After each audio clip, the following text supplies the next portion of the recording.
Ada polisi, kalian bukan musuh kami. Musuh kami kuat leret. Saya tahu kalian hanya menyampaikan amanat. Kalian hanya melaksanakan tanggung jawab, betul? Betul?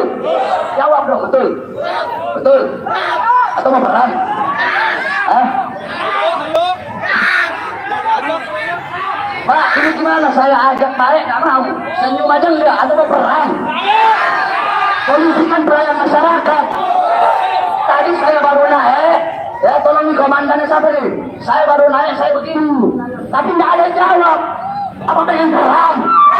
Saya ingin sedikit bercerita tentang situasi bangsa kita Indonesia saat ini.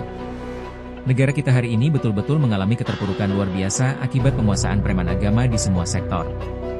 Baik itu pemerintahan, organisasi keagamaan, penegakan hukum, perkantoran, semua dikuasai oleh preman agama. Lalu kemana wibawa hukumnya? Lalu kemana kekuasaan pemerintahannya? Semua tidak berdaya karena awalnya preman agama diberikan ruang oleh semua tatanan sosial dan politik.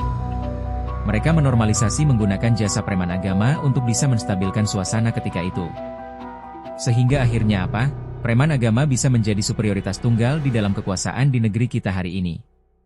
Nah, kalau kita tidak waspada dan memberikan ruang terlalu bebas kepada kalangan preman agama yang berjubah ormas ini, maka tidak mustahil Indonesia akan bisa menjadi terpecah belah. Kita tidak boleh menormalisasi ruang gerak preman agama dalam berbagai tatanan sosial, ekonomi maupun budaya apalagi di dalam ruang-ruang politik. Jangan kemudian karena mereka dianggap dekat dengan kekuasaan, jangan kemudian dia karena dekat dengan para politisi, sehingga kemudian kita takut untuk menegakkan hukum kepada para preman agama itu. Preman agama kemudian merasa jumawa, dia bisa mengendalikan semua. Sehingga apa yang terjadi? Seperti inilah contohnya, berani menantang aparat penegak hukum polisi. Lalu di mana wibawa hukum? Kita adalah negara demokrasi dengan kekuatan-kekuatan hukum yang telah kita sepakati. Tapi kemudian atas kejadian ini seolah-olah negara ini tidak memiliki wibawa. Ini menjadi penting. Kalau kemudian kita tidak bersikap, apalagi kita kemudian memilih menjadi orang-orang yang diam akibat aksi-aksi preman ini, maka kita akan sama saja dengan memundurkan peradaban kita semua.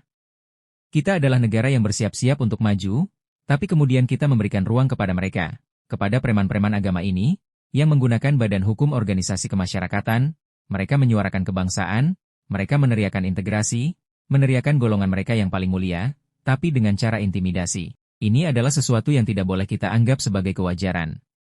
Maka kemudian hukum harus berwibawa, semua harus terlibat untuk bisa memperkecil ruang gerak preman agama ini, dan bahkan cara-cara premanisme ini tidak boleh hidup di negara kita di Indonesia. Maka kita minta kepada polisi, para penegak hukum lainnya, termasuk juga kepada pemerintah untuk tidak boleh lagi menormalisasi kegiatan-kegiatan premanisme agama dalam bentuk apapun. Negara harus punya harga diri, bahwa hukum adalah kesepakatan bersama yang harus terus ditegakkan. Tidak boleh lagi kita terbuai oleh jubah-jubah premanisme agama yang mengatasnamakan kebangsaan dan agama, karena cara mereka adalah memecah belah umat, dengan cara mengintimidasi secara kolektif dari suatu ajaran sesat dan ini bagian dari aksi-aksi terorisme.